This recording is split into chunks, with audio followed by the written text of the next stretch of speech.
Town and Province is made possible by a local journalism initiative grant from the Community Radio Fund of Canada, a program supporting the creation of original civic journalism through Heritage Canada.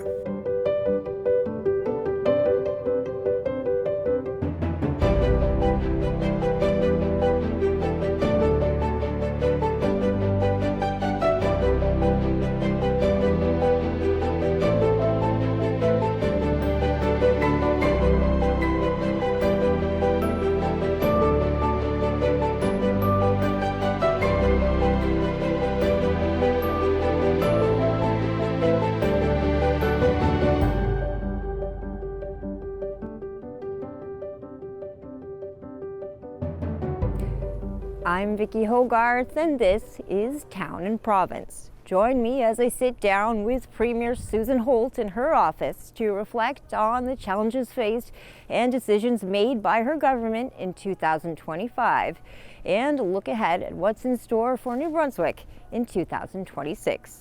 Premier Holt, thank you so much for sitting down with me today for a year in review. Yeah, it's my pleasure, Vicki. I'm happy to have you here. After 1 year in office, what decisions do you think best represent who you are as Premier? Oh, that's a great question. I think there's a couple. I think our focus on the people in healthcare is a good representation of how we want to continue to go forward. So healthcare challenges are massive, but we wanted to start with our relationships with the caregivers. So demonstrating that respect to nurses, to doctors and other healthcare professionals, the retention bonuses, and then the fair and competitive contracts that we put in place with the nurses union and then with the medical society to really get that foundation in place that shows that we're listening to healthcare professionals, that we respect them. We want to make sure they have great working conditions because they're the people that are going to be caring for New Brunswickers. And then we can bring change into that system and transform the way we deliver primary care with the kind of model and contract that is attracting interest from all across the country. And that collaborative model is another thing that I think is going to be emblematic of our government, is getting a bunch of different people to work together in service to that New Brunswicker who wants to have access to healthcare for their family when they need it, where they need it, from the right mix of people. Is there a criticism looking back on your first year in office that you would say is fair or warranted? Oh gosh, there's lots, I'm sure. I think some of the areas where we've tripped up are where we've wanted to move fast, but we also want to move in a way that's bringing everybody along. But sometimes you move too fast and you didn't get a chance to tell everybody what was happening, to include them in the decision making, in the conversation before projects have gotten further along than the public would expect. We saw that here in Forest Hills in Fredericton and in a couple other places where we were balancing that need to move really quickly, either to serve vulnerable people or to get something done before it gets cold, but the need to make sure that everyone is engaged, everyone understands what's happening, that we're communicating extensively, and that we're listening to people's concerns so that we can adjust the program or the project.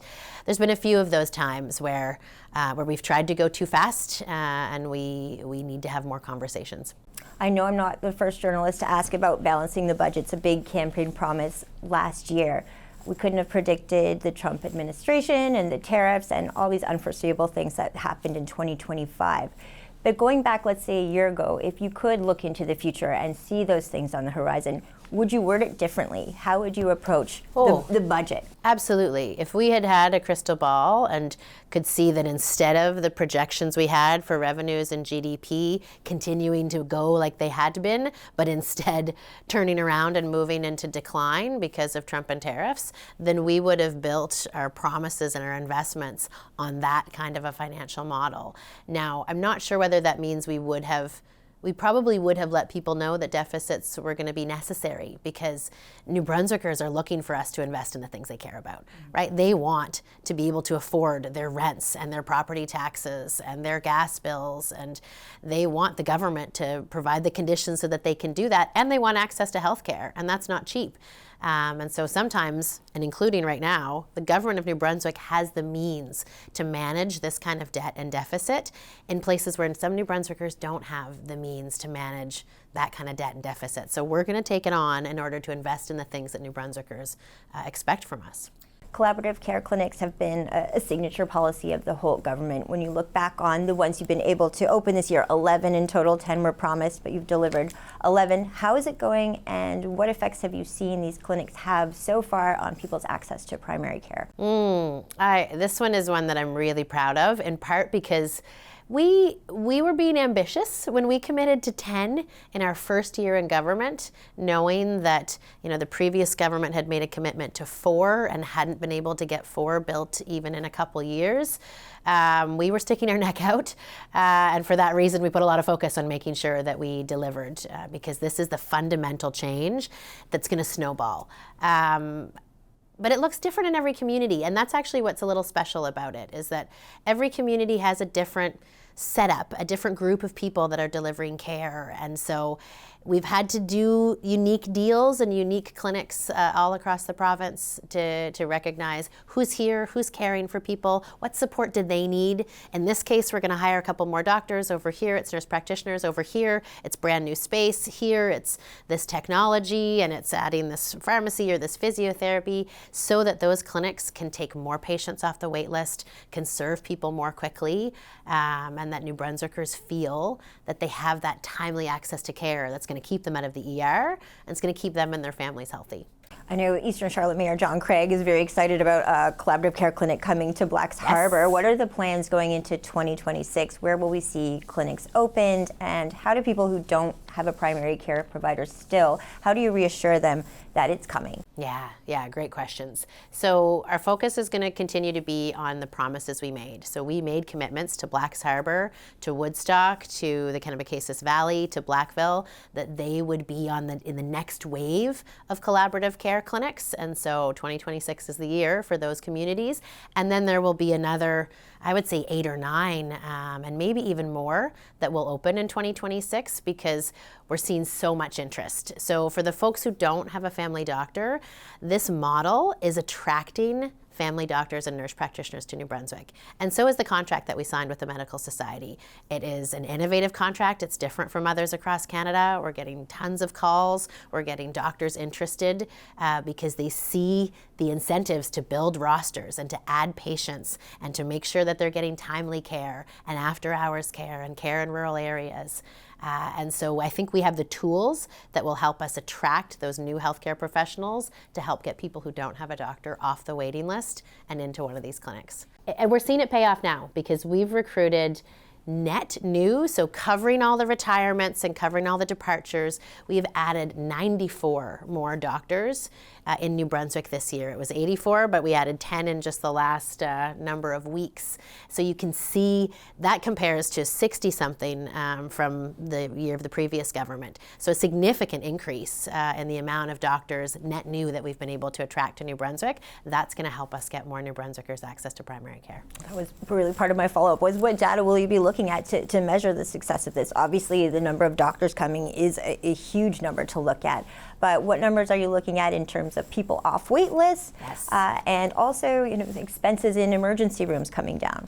Yeah, so I'm glad you've asked about numbers, because we put in place, and I don't know if you were there at the State of the Province in January of last year, we laid out that scorecard for New Brunswickers, and the 2 metrics we had on primary care were just that: how many people have access to primary care because they're attached to a clinic, and how many people can get access within 5 days or less to an appointment or to the primary care that they need.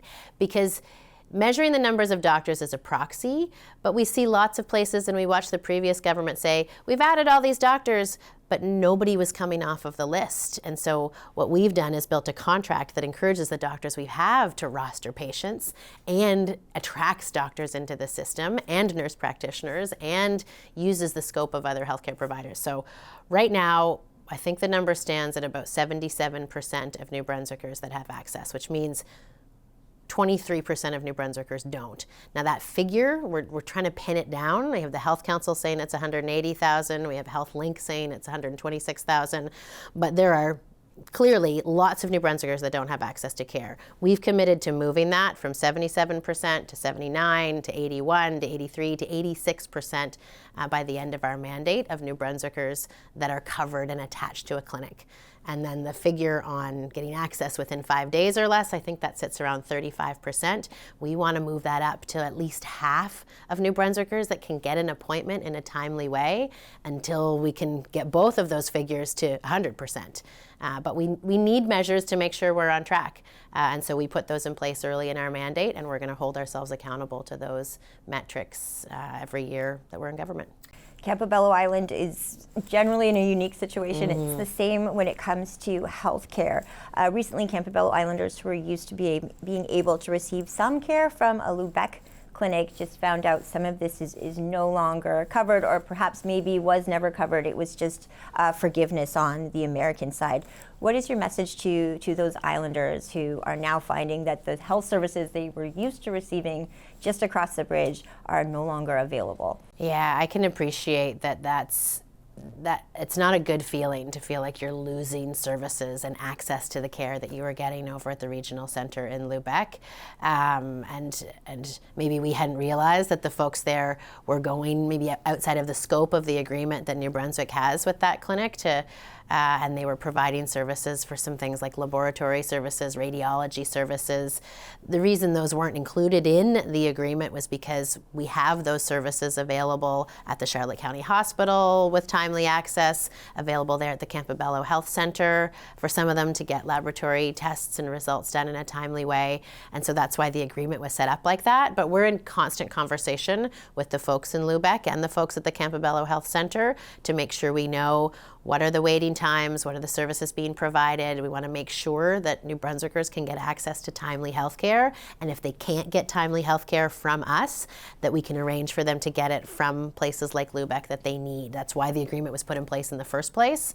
And so if these laboratory and radiology services, if they can't get those timely services from New Brunswick, then maybe that's an expanded conversation that we'll have to have. Their unique geography on Campobello Island complicates many issues. We saw this in the spring with tariffs, that they were able to get an exemption federally, but nevertheless, there are constantly issues that come up for the island, given where it is.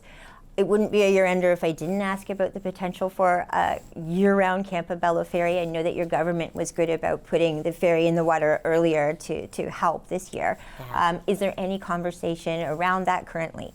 Absolutely. The community has made it very clear that it's something that most of them want. There are folks who have differing opinions, I guess, about what that service should be, where it should be, whether it's a ferry from here to there or from here to there or that point. And so we're in conversation with them, and DTI is doing their homework on what's possible because we did expand the season of the current ferry so that it starts sooner and ran later in the season.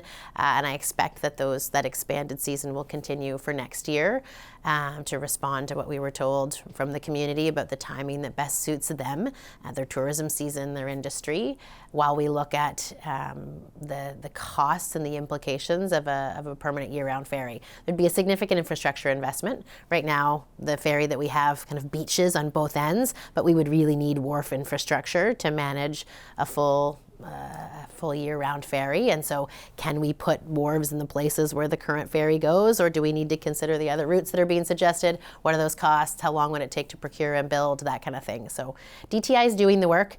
It's not work that happens overnight, and we're certainly hearing the feedback from the community of the different things they want us to consider. And on that note of tourism, that was the silver lining to the trade war, to Canadians standing in solidarity, was not just Canadians staying in their own country, Americans coming here too in greater numbers. How do we capitalize on the momentum of 2025 that really saw New Brunswick as a hot spot to go on vacation, and not just in summer? How do we bring that into this year and make sure that it's a growing tourism industry? Yeah, that's a great question. One of the things that I wish more New Brunswickers knew about our small but mighty tourism team is that they're really innovative. They do some great things from a digital capture perspective so that we know exactly who we're marketing to where, who comes into New Brunswick, and how we can get them back. Because the most likely tourist you're going to get next year is somebody who came and had an amazing experience last year. And we don't just leave it to chance. We know who they are, we know where they were, we know how to market to them now. Either similar things to what they came and visited last year, the same opportunities. We engage with all the tourism providers that deliver that hospitality and that incredible service to our visitors, so that we can go and get all of those people to come back for a return visit, a longer visit, convince them to spend a bit more, while we continue to introduce some new people to New Brunswick. And so we're really optimistic that because of the talent of the team and the way that they've built a really sort of lean but targeted operation in tourism, that we'll be able to get folks to come back for a second visit in 2026 and to stay longer and spend more. Flip side of all this wonderful tourism and popularity is that the housing crisis is still very much real. In places like St. Andrews, we see short-term rentals taking up about 10% of that housing market, which is quite significant. What are you thinking going into 2026 when it comes to housing? I know modular building was a great strategy of your government, but are we meeting the demand as you see it now? Yeah, there's so much we need to do on the housing front, and thank you for recognizing the leadership that New Brunswick companies have in modular housing. It's proving to be a great way to build quickly, to respond to the times that we're in. We did a number of things this year, things like the rent cap, expanding the direct-to-tenant subsidy.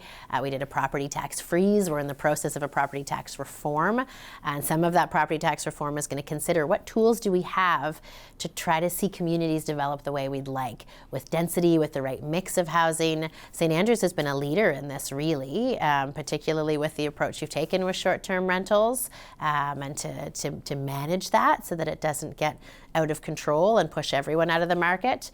But we also need the construction talent who can build all of the demand that we have. So we took 15% off of the cost of multi-unit builds in order to encourage developers to get out there and get that housing stock on the market, which makes prices more competitive. There's lots that we need to do, but the property tax reforms work, that's going to be a 2026 realization, right? This year we froze property taxes.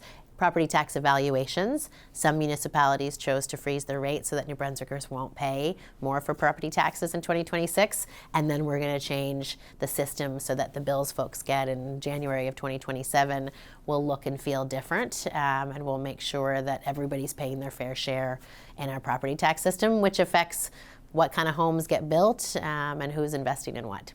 The housing crisis has played a part in homelessness as we see it, especially in rural areas like St. Stephen, where 10 years ago it wasn't as visible as it is now, and these are faces of people we know.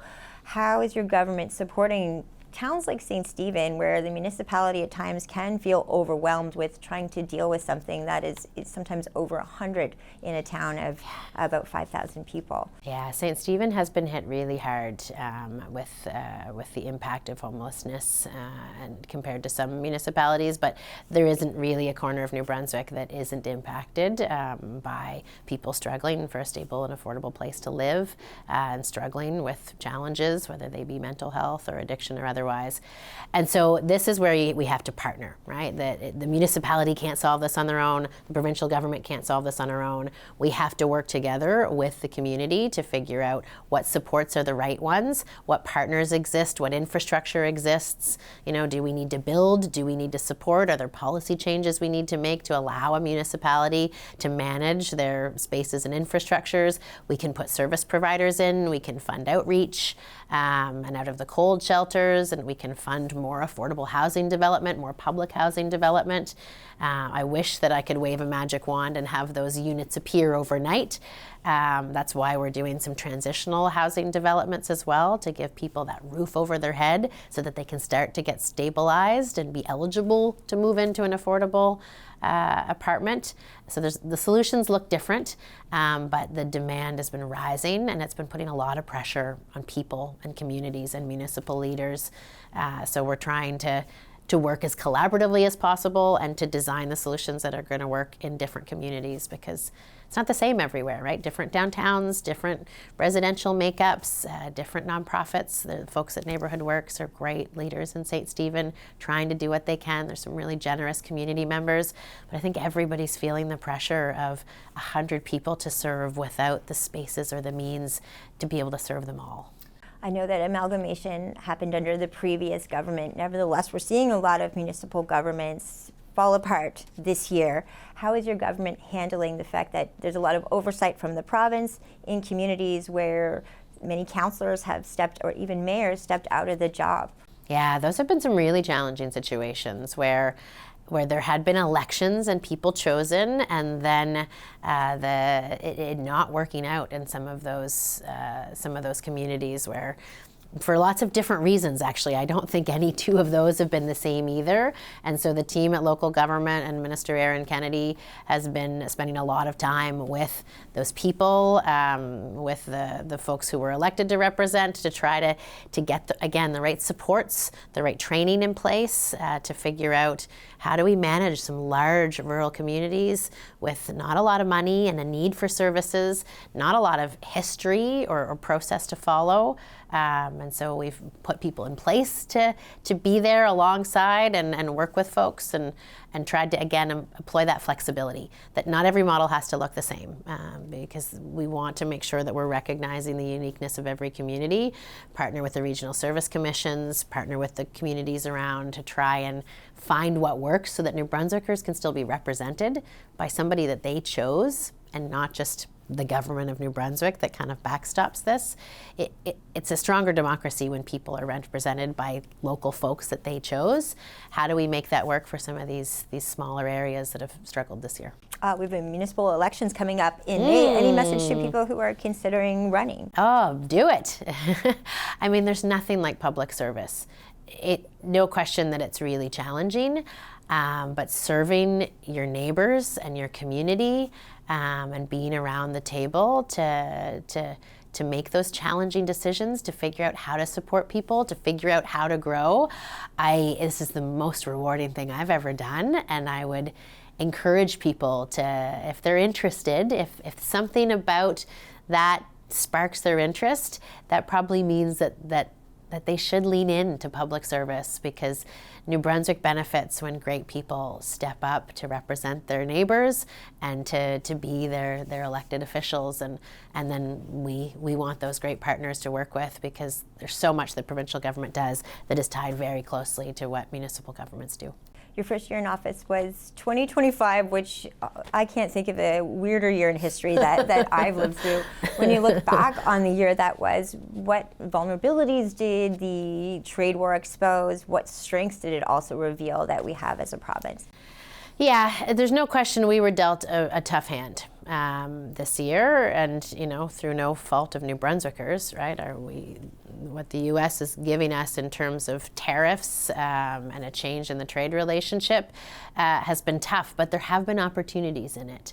And we are taking this opportunity to seize that moment and say, okay, well, now is the time to make sure that our ports and our infrastructure for economic activity is top notch. We want to make sure that we've got good cellular access everywhere, because people are doing business online and on their phones and on the roads all the time.